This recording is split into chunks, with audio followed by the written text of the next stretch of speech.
Hi everyone, welcome back. Today we're taking a look at some recent book news, or rather controversy that's been unfolding online literally in the last couple of weeks. And we're talking about Daddy's Little Toy by Tori Woods and the sexualized child content it contains, and how this author came to be arrested for the content she wrote. Before we get into the rest of the video, I do want to do a bit of a warning. We'll be discussing the difficult topic of child sexual abuse material. So if this is triggering for you, please do not watch the rest of this video, and I will see you next week for some lighter content. So first of all, who is Tori Woods? Because I've literally never heard of her, although I am still new to the dark romance genre. But if you are familiar with indie romance authors, you might have actually come across her work under different pen names, such as Laura Ashley.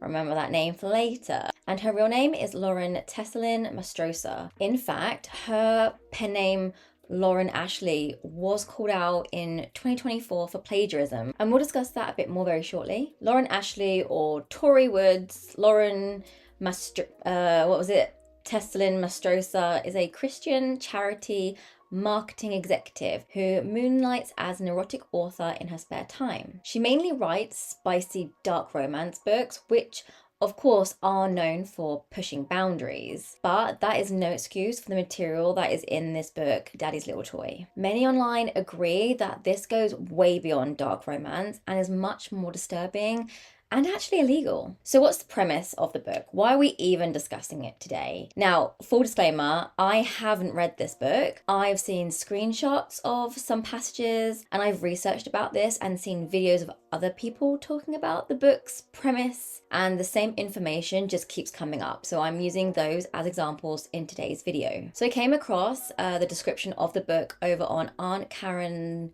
Zero's TikTok. So let me just read you this. You can actually find this on Google too, but the first time I saw it was on Aunt Karen Zero's TikTok. So I just thought I'll share the original, where I originally saw it. So it says, Lucy, I can't help myself when I'm around him. I wet my pants in excitement. At night, I use my unicorn stuff his horn on myself. All I think about while I'm being naughty is my dad's best friend and how I wish he could be my daddy. I'm the freak of the family. My dad is disappointed in me. My mum dismisses me and my sisters despise me. I'm delusional if I think Arthur would ever want to play with me. Arthur, my juicy Lucy, she's finally 18. I've wanted her longer than I can ever legally admit. She doesn't know it yet, but she's going to be my perfect little toy, my precious little unicorn, and I'm going to be her daddy. When I see her playing dress-ups, I forget about the fact that she's my best friend's barely legal daughter and that her mum hasn't protected and cherished her like she should. All I know is that she's meant to be my baby girl. Aunt Karen Zero goes on to say that the main character, the female main character, is interested in her dad's best friend. The male character is interested in her as well, except his interest started when she was only 3 years old. Basically, he fetishizes and grooms the child and continues to do so until she becomes of age. And I have seen it said that the acknowledgement at the end of the book said, I will never look at my kids the same after writing this book. I can't find a screenshot of this. This is corroborated over multiple videos, multiple threads, so yeah. The marketing for this book has also been very questionable. Tori Woods describes it as a story about a barely legal 18-year-old woman, and its cover features the title spelled out in children's building blocks. People who picked up this book thought they were getting a spicy, taboo romance, when instead, what they were actually getting felt very exploitative and left them feeling very uncomfortable. And of course, the internet being the internet, it did not take long for word to get out about this book and its disturbing content. I actually even discovered it first on Book Talk, and during my research I read and heard many different takes and opinions. Some said it's dark romance, right? It has no limits. Well, it does, especially when it comes to CSAM, which is child sexual abuse material. That is definitely not something that the dark romance community, I'm assuming, condone. So with word of mouth of this book going around, people started flooding Goodreads and Amazon with 1-star reviews, calling the book out for its themes and how it's marketed. And luckily, all this attention actually managed to get it removed from Amazon and Goodreads. You might be wondering, how did it even get published in the first place? Like, if it contains this kind of material, what happened? Apparently it was self-published and her editor didn't even read the final manuscript. That's crazy. Like, that's your job to do. Even the artist who designed the cover featuring the toddler building blocks released a statement saying that they didn't even read it and didn't know the contents before designing the cover, which I find really strange, because surely if you're a cover artist, you'd want to read the book to understand like the context, right, of the story, so that you even know what to design for the book. I don't know. I mean, I'm not a cover artist. I don't know where you'd even begin. However, an article said that Georgia Stove, the book's cover designer, has publicly distanced herself from the controversial author, explaining that she has received death threats. And Georgia went on to say, "I've cut ties with Tori Woods effective immediately. All I had known about the book was the blurb, which read, barely legal. Barely legal." Well, and in my mind, I truly thought that was okay. Please stop with the threats over something I had no say in. I'd be interested to know if cover artists just read the blurbs and don't bother reading the actual story. I mean, out of everyone we should be blaming the situation, the cover artist is down the line, but still. So over on Threads, Smiler, the avid reader, mentions that Georgia used to actually be Lauren Tesolin-Mastrosa / Tori Woods' PA for a few years, and even defended Lauren when she was caught plagiarizing another author's work. Again, I don't have any actual screenshots or evidence to show you, because on the designer's Instagram page, I couldn't see any apology posts or comments on the situation. Whether they've been taken down, I don't know. So apologies that I couldn't find any more evidence on that part. Tori Woods' Instagram is no longer active, but again, I saw screenshots from other content creators floating around regarding her response to everything. So these are from Just a Mum over on TikTok. And this is what Tori Woods had to say. "Hi everyone, I think there's been a huge misunderstanding. DLT is definitely not promoting or inciting anything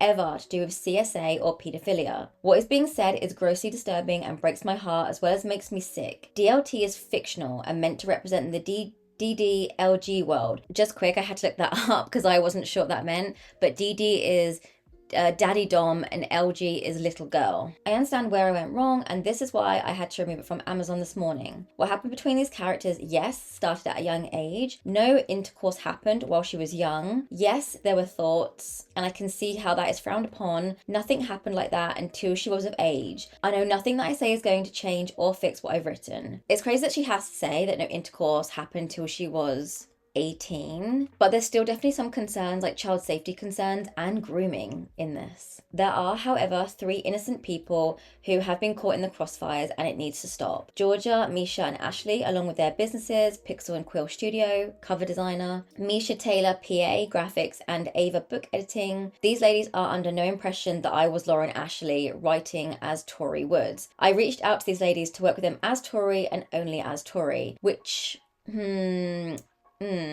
is strange, because Georgia, she had a page, I looked for her on Instagram, and I found a page that doesn't look like it's active anymore, and I found a post that was about Laura Ashley, like doing some work for Laura Ashley, and then there is a post on that page linking to the new Instagram, which is the Pixel and Quill Studio, which is the one that worked with Tori Woods. So that's a lie.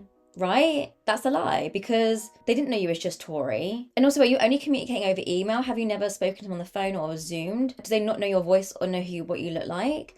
But that's a lie, right? Wait, and then she just contradicts herself. Am I reading this wrong? But anyway, I don't know. Georgia was my PA for Lauren Ashley, and had only ever read half of my very first book and decided it wasn't for her. This is why she became my PA, because she was honest. But you just said that you didn't work with them as Laura Ashley, right? These ladies were under no impression that I was Laura Ashley writing as Tori Woods.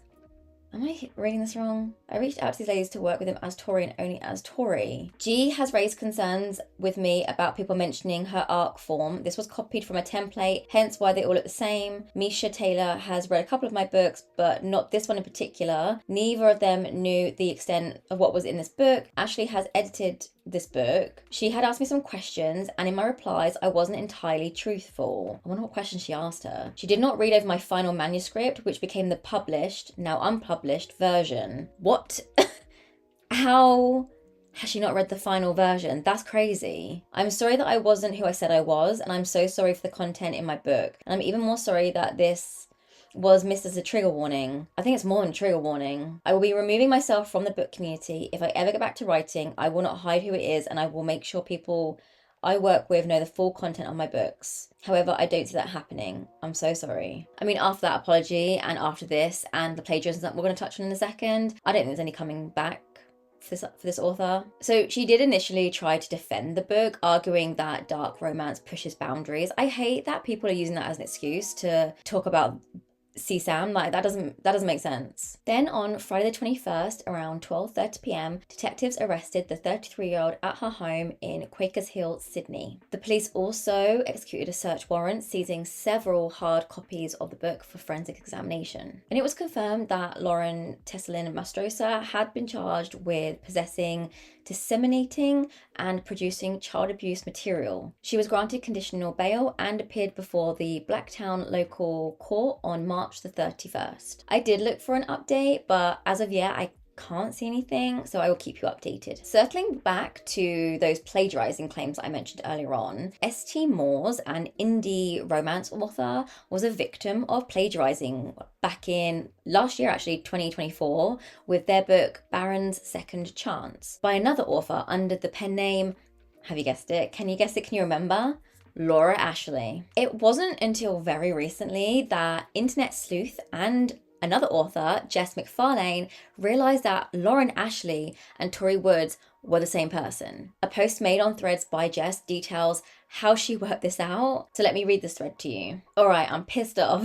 Tori Woods is Laura Ashley, an author who plagiarised St. Moore's book Barron's Second Chance last year. Since being called out for that, she obviously abandoned the pen name Lauren Ashley and went with Tori Woods instead. How do I know it's her? I met Lauren in person at an author event in Sydney back in 2022. This was before all the controversy, and she'd just published her debut, as I had mine, with the same publisher. I know her voice. I've spoken to her in person, and when we were fellow indie authors, she sent me voice notes via DM. Tori Woods was interviewed on a podcast, and lo and behold, it's Lauren's voice. There are also connections between her hair and rings to a photo of Tori, the one where she's holding her pedo book up in front of her face. If I can find that, I'll put it here. This photo was posted by her PA, Mish. Mish supported Lauren even when she was outed for plagiarism. They obviously stayed in touch. Lauren's cover designer and old PA, Georgia, also designed the cover for Tori Woods' pedo book. Georgia also defended Lauren through and through during the plagiarism controversy, which is funny because in her apology, she said that none of those women that she was working with now as Tori Woods knew that she was Lauren Ashley, right? So what? These two people are claiming that they had no idea and had severed ties with Tori, but have they with Lauren? I want explanations. You can't defend this author firstly for plagiarizing someone's work and then writing a book glorifying and romancing paedophilia, telling people, I don't know who it is, or I can't name them for legal reasons. You know it's Lauren. You're friends with her and you have been for years, so what's the explanation? It's beyond wrong and gross, and if you did know her, read the book before being her PA and designing her cover, you should be fucking ashamed. Thanks to Commie Mummy for posting my screenshots on their post. I was going to stay quiet about this because I don't want to bring myself into messy situations, but I can't stand by and watch people who are involved with the creation and marketing of this book get away scot-free. We as a community deserve an explanation. I don't condone the sending of hate and harassment. I just want people to be held accountable and to not lie through their teeth about shit that truly matters. I'm also not saying they are lying, but the math ain't mathin'. PSA, don't be a shitty person and defend other shitty people. Do better. Well said. So in terms of what was plagiarized, it's literally St. Moore's book, but with a few words changed or a few sentences like switched around. And here are some examples the author points out in a video. So I'm just going to quickly read it quickly. There's no need for me to explain. He sat there quietly, his mind stormy, watching Eden move around her kitchen with ease. He watched her cutting cucumbers, stirring something on the stove, dipping her spoon into a bowl for a taste test, and chatting merrily to his parents, her mum and Mike. As he re-angled his time on the field, my gaze is laser focused on Amity, who is flitting about the kitchen. I watch as she shakes the coleslaw dressing, taste tests the vinegar on the Greek salad, and dips her spoon on the bean salad to see if there's enough onion. Rome joins her and chats merrily as he sips his beer sitting on the countertop. So you can see Same sort of language. My one, he tuned out the sound of the TV, the soft blare of music, Rockaboy's stupid British accent, and Sophia's floaty giggles. All he cared about and wanted to hear and see was his Eden. Her one, I tune out to the flirty giggles my sister is tossing Jagger's way, his stupid all-American boy accent, and the chatter of our friends and family behind us. All I want to hear and see is my Amity, my heart, my soul. My book, Josh, can you check your pie? The object of his obsession suddenly calls out. Her book, Jag, come check on your pie. The object of my infection sings as she bends to open the oven door. My book, oh sure babes. Her book, coming baby. You cook too, Sophia asks dreamily. Her book, pies. Jazz stares at him dreamily. My book, oh you just wait until you try Josh's chicken pot pie. Eden answered, I always demand that he makes it for me whenever I see him. Her book, he makes the best sweet potato pie and insisted he make it for dessert today. Amity answers, wandering back over to us, waiting for Jagger. Every time we see each other, I demand he make it for me. And actually, over on St. Moore's Instagram, I did find more examples of the plagiarizing, like obviously the one that we just looked at a second ago, or the one that St. Moore's was talking us through a moment ago. So in her book, yeah, Ibiza is so stressful, he joked. And the other book, because Ireland was so stressful, he jokes. This is crazy. So in St. Moore's book, she giggled as she grabbed a pink frosted cupcake. I giggled taking a sip of my sparkling water. I understand that some of the language is a little bit different, but this is ridiculous, actually. I did see some people say that you're able to put in someone's manuscript or book into AI and it like rejigs it for you. So maybe she's done something like that. But again, like I don't have proof of that, but I've heard that is something that has been an issue, is becoming an issue at the moment in the writing world. And then again, St. Moore's is Barron, it's me, another heavy pause. And then the other book, Lincoln, it's me, another heavy pause. Oh my god, this is crazy. I'd be so fucking pissed off if that was me. Like taking the time to write this book and has some absolute arsehole do this. Feel free to pause if you want to read it like properly. I don't want to read it all out to you because you'll probably get sick of hearing me talk, to be honest. Oh, sorry. So the book that was written by Lauren Ashley that is plagiarizing St. Moore's was called Pieces of Us. I only found that out in this one screenshot because it says it at the top of this. It's really hard being a researcher and detective online. Again, it's not like it is copy and pasted, but it pretty much is copy and pasted and then just kind of switched around, kind of changed. But it's plagiarism. Even if the content is fictional, it still counts as CSAM. That is illegal to create, obtain, and read. As I understand it, although I'm no lawyer and I'm not versed in law entirely, but from what I could see, the law when it comes to children and a sexual nature and safety, the laws are actually quite tight in a lot of countries, including Australia, which is where Tori Woods / Lauren Tesolin-Mastrosa is from. The Daddy's Little Toy controversy has reignited major discussions about what's acceptable in dark romance. There's been a few other authors people have called out in comments that they feel also need looking into. Like I said, I'll keep an eye out for an update and anything more that's going on in the situation. But let me know your thoughts on all this below. And if you're a dark romance reader, do you feel like CSAM should be in your books? I don't know. I mean, for me, no. Thank you all so much for being here today, and I will see you all next week for some more light-hearted content, I promise.